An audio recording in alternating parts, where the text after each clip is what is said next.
Hello and welcome back to our channel for us cancer partners. I hope that your week has been good since last week, and I would like to start by thanking you for your suggestions and for your comments. I received some comments online as well as in person from the cancer partners that I meet. And of course, your comments, your feedback, your suggestions are very welcome, and I will certainly address them. This is great. Today, I would like, on your request, on your demand, to go a little bit deeper into the exercise aspects. Some people, some cancer partners have asked me, how do we start? How do we program our fitness session, our exercise sessions, and so on? So we will address that, and then we'll talk a little bit about nutrition. First of all, I would like to acknowledge that all of us cancer patients are in very different conditions. Some of us are able to move, to enjoy a quasi-normal life, and some of us, like one of my friends here in the Rockies, who he's in his mid 70s. He is in a wheelchair, sadly, and he is an amazing example of resilience and willpower. Despite being in a wheelchair, he works out every day.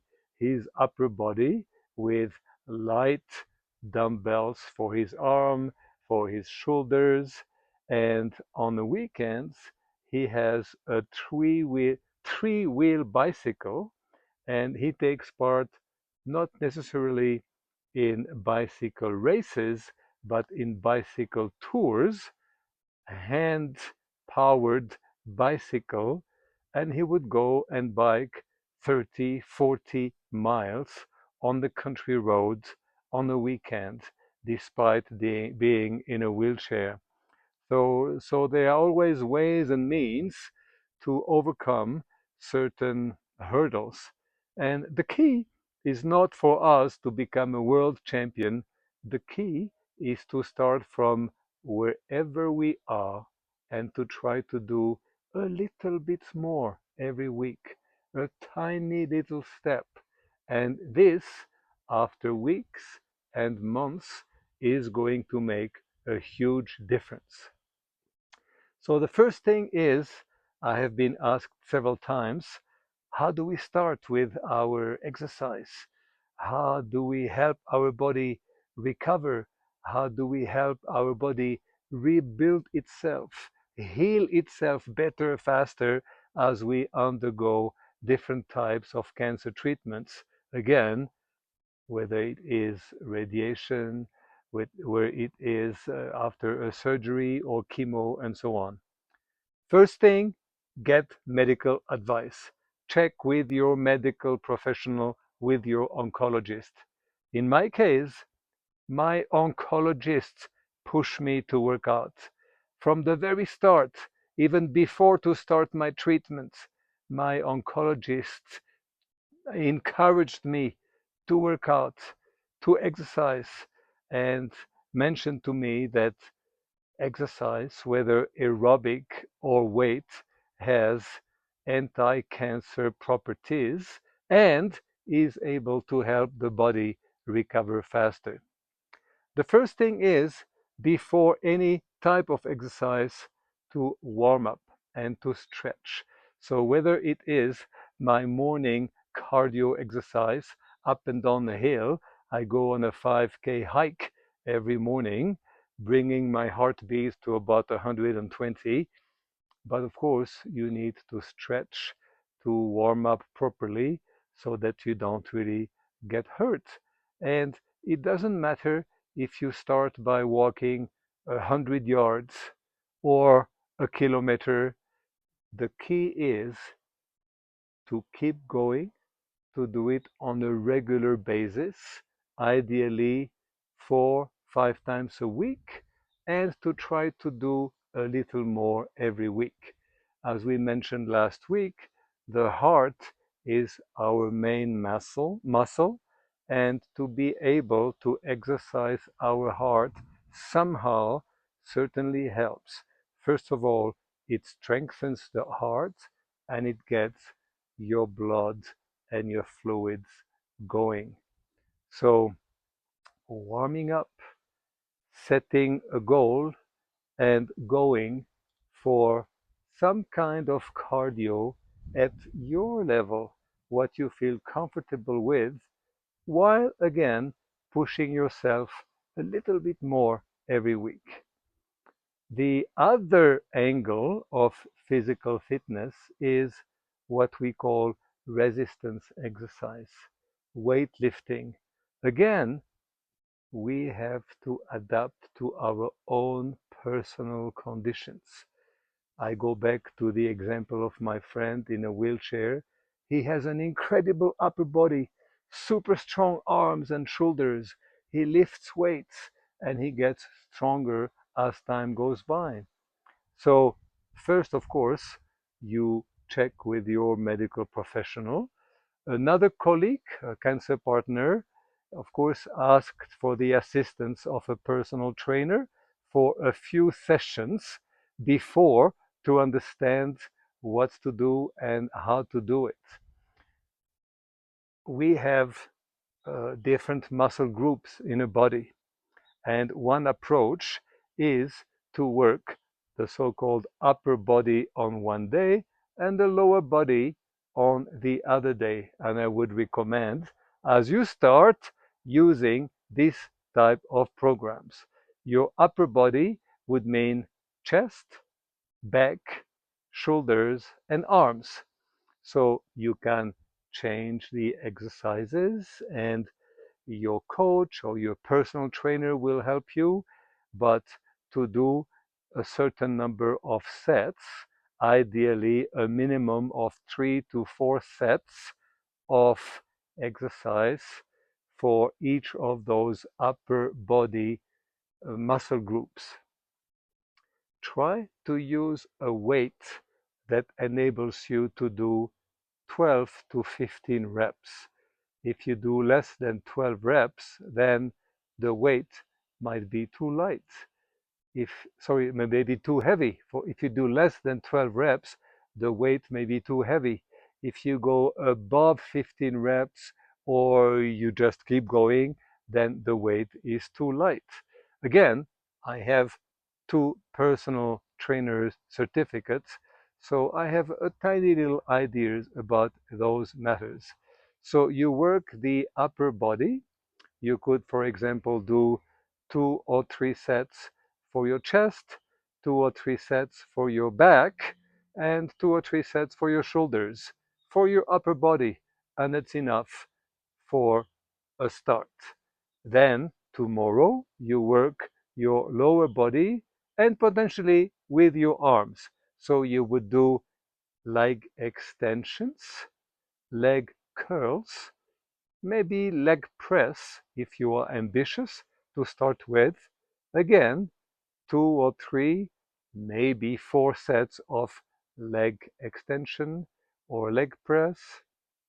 Down the line, potentially leg press.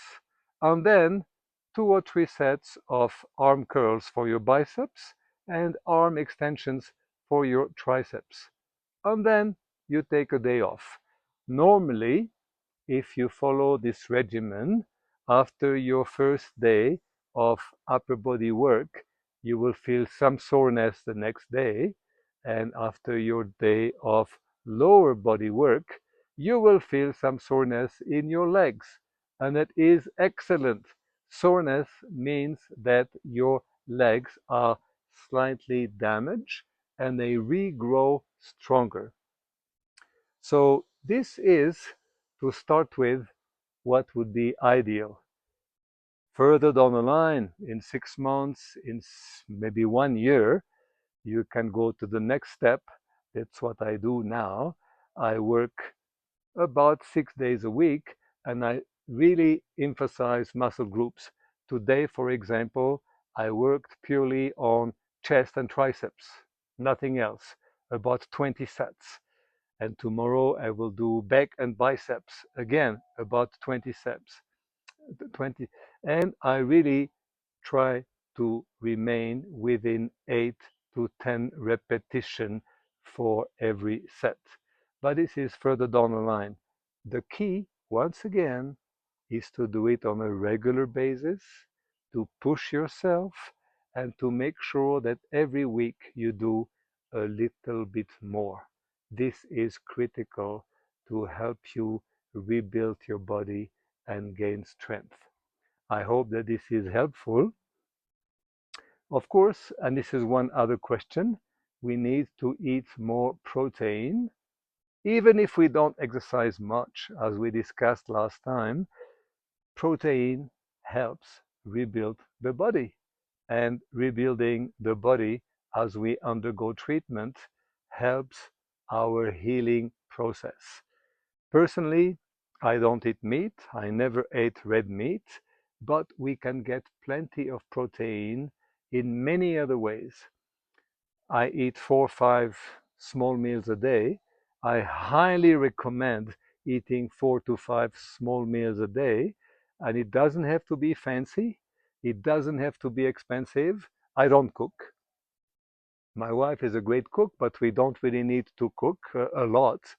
But we can get protein from eggs. In the morning, I take oatmeals with yogurt, of course, sugar-free yogurt. Sometimes you find yogurt with high protein content, oatmeal and yogurt and maybe a couple of eggs.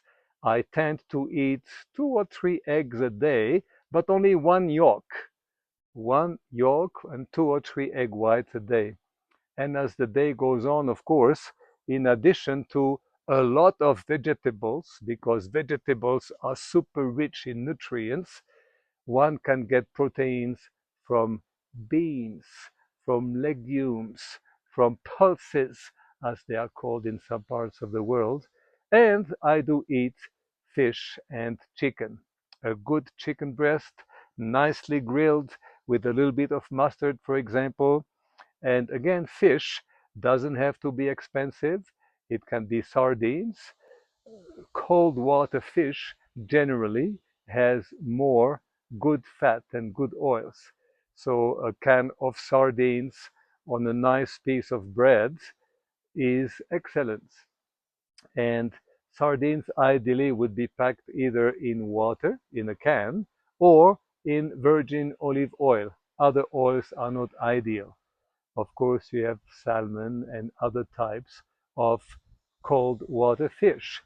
So this, I hope, answers some of your questions that I got online and in person. I thank you again. And next time, I will address that we cancer patients have to be very patient. I have 2 more friends who were diagnosed this week, and they are frustrated because, of course, we have all been through that.